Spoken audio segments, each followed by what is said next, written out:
Bom dia, meu nome é Leonardo, do 2A. Estou apresentando um podcast sobre a comunidade LGBTQIA+. Estamos com a Charlie, do 2C. Ela é não binária e vai contar um pouco da história dela e sobre a comunidade LGBT para nós. Exato, a gente está fazendo no dia 27, a gente está passando isso no dia 27.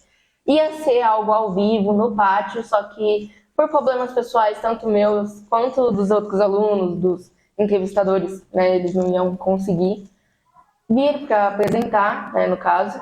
A gente está fazendo gravado mesmo essa dinâmica, já que dia 28, né, que é o dia oficial do orgulho, vai ter a festa junina aqui na escola.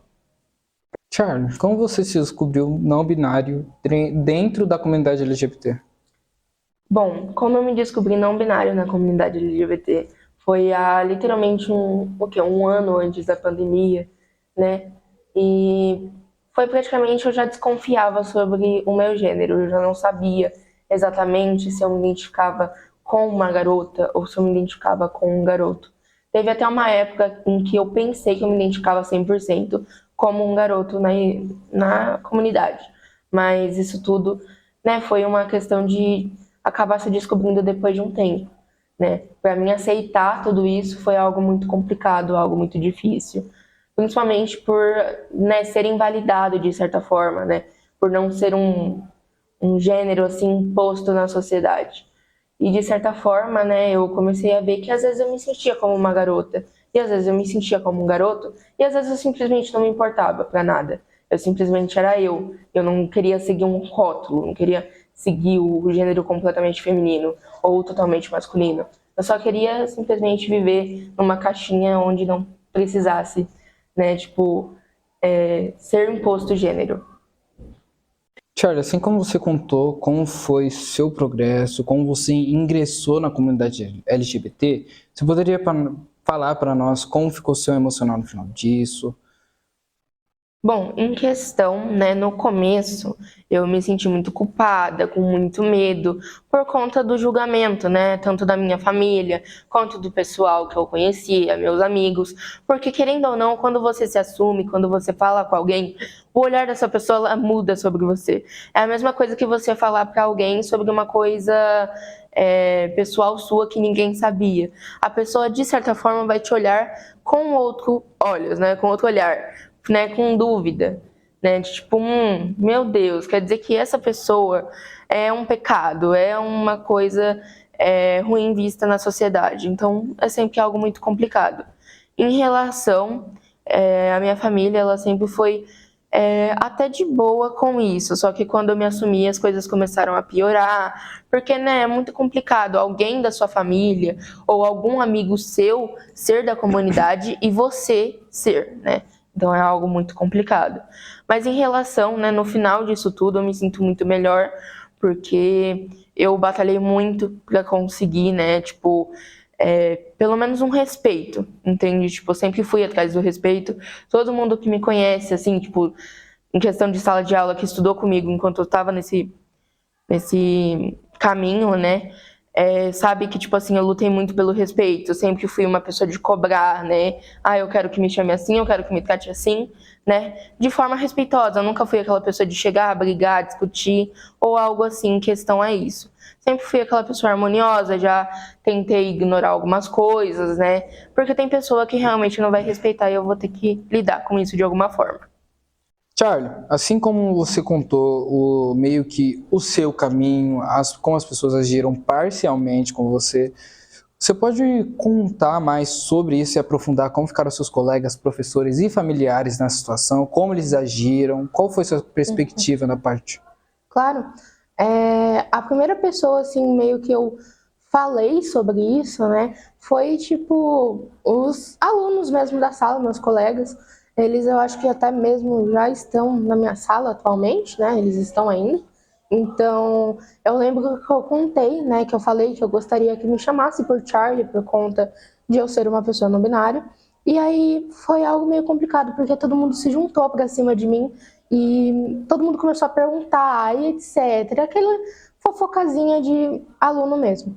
Então foi algo muito complicado, foi algo muito sobre pressão, mas no final eles acabaram me apoiando. Foi uma coisa assim bem difícil, né? Porque até eles se acostumarem, etc., foi algo muito escandaloso também, porque querendo ou não se espalhou, principalmente por conta de uma professora daqui, né, que acabou até mesmo falando com a minha mãe. Deu muita coisa, deu muita, assim, muito embate no meu emocional por conta disso, né? Porque conta pra minha mãe já não apoiava, né? Ainda não apoia muito, mas vamos dizer que apoia mais do que antes, né? Então, tipo assim, quando ela falou, tudo foi por água abaixo. E aí, tipo, ela pensou que tinha esse direito de falar com ela, sendo que ela nem me dava aula, né? Então é meio complicado.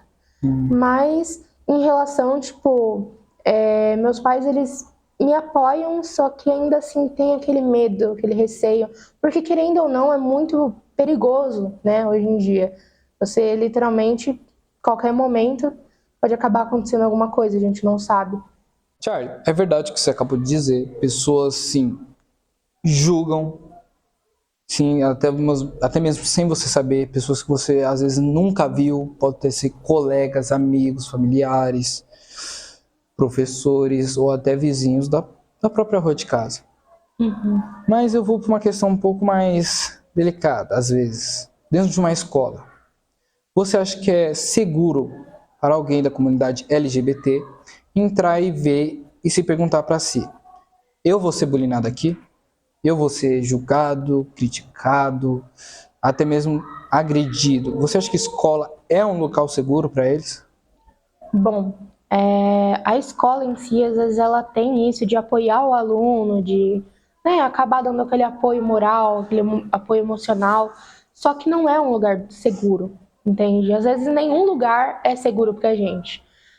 Muitos casos, né, como vocês podem ver, né, se vocês darem uma pesquisada, várias pessoas já morreram em questão de homossexuais, transgêneros, né, transexuais, acabaram falecendo por conta de serem agredidos por conta dos outros colegas, às vezes até mesmo pelos próprios pais, pelos próprios genitores responsáveis, né?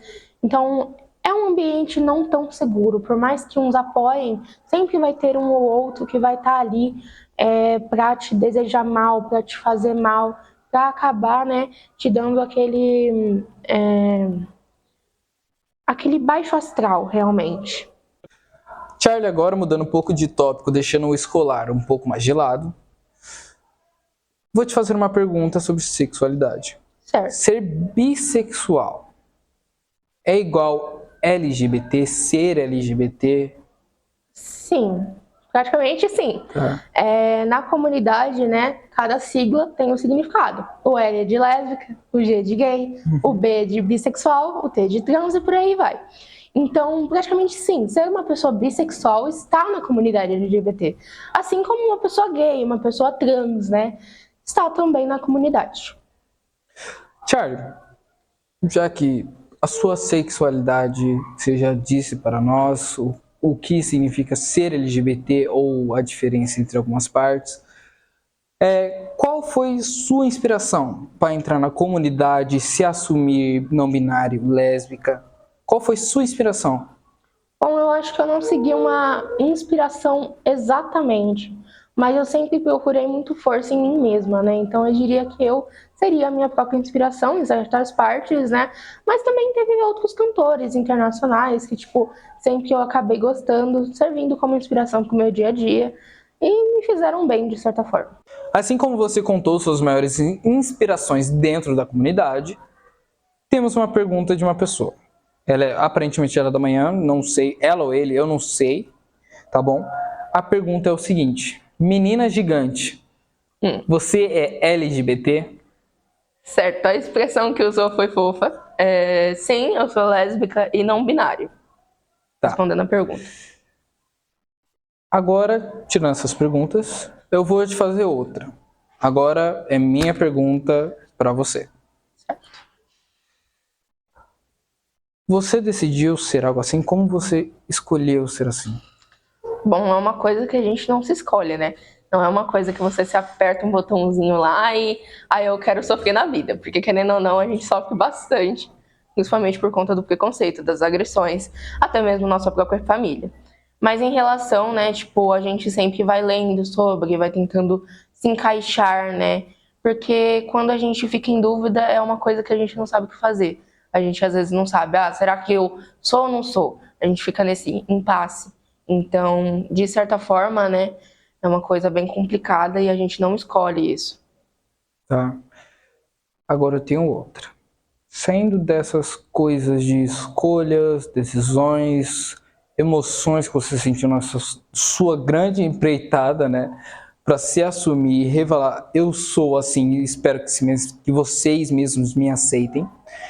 Vou te fazer uma pergunta um pouco pessoal. Certo. Como foi seu primeiro amor? Eu sei, eu não sei muito bem como é que funciona, mas deve ter sido difícil para você. Outras pessoas saber que você gosta de um gênero que não seja masculino, mesmo ter nascido com o corpo de uma mulher, mas não se considerando uma. Uhum. Como foi o seu primeiro amor? Bom, o meu primeiro amor, né, foi uma garota, no qual eu namorei por 2 anos. Ela, de certa forma, me fez muito feliz nesse tempo, por mais que também tenha me feito muito sofrer, né? Eu acabei me envolvendo até mesmo em dependência emocional, né, essas coisas, então foi uma coisa bem complicada. Mas, de certa forma, né, tipo, eu sempre me senti bem, sabe? Tipo, por mais que eu tivesse toda a insegurança do mundo, por mais que eu tivesse todo o impasse do mundo para não seguir em frente, né, ela, de certa forma, me fazia muito bem. Então, era um relacionamento comum, só que entre duas mulheres, né, vamos dizer assim, e era algo muito confortável. Só que realmente teve muita coisa que acabou impedindo a gente, como por exemplo os pais dela, que acabaram sendo bem homofóbicos comigo, acabaram falando muitas coisas cruéis, impediram ela de falar comigo. Então acabamos terminando por conta disso, não foi nem por conta dos nossos próprios sentimentos, né? Foi por conta dos pais dela mesmo, por conta, né, de tipo todo o desespero que a gente sentiu, toda a tristeza, porque querendo ou não, né, quando eles acabaram proibindo ela de ter contato comigo, né, de certa forma tudo piorou, né, a nossa vivência, a nossa amizade, nosso amor, tudo acabou caindo por ladeira abaixo, e a gente acabou, né, sempre tentando persistir, só que uma hora a gente se esgotou, né. Entendo. Bom, agora para encerrar mesmo o podcast, você tem algum conselho para deixar pessoas que estão no caminho de se assumir LGBT, estão no caminho de contar a verdade para os seus pais, familiares e amigos? Bom, toma um pouquinho de cuidado, porque você tem que ter muita preparação mentalmente, né? Você tem que estar preparado a todo tipo de crítica. Então, de certa forma, né, eu digo para você primeiro, antes de tudo, mandar algumas indiretas, ver quem realmente assim te apoiaria, porque é um negócio muito complicado, é uma coisa muito complicada que às vezes pode gerar intriga, às vezes você pode sim ser expulso de casa, né? Você pode sim acabar sendo julgado, até mesmo agredido. Então, vai com calma, mas também mostra que você não vai mudar simplesmente porque o outro quer, entende? É isso.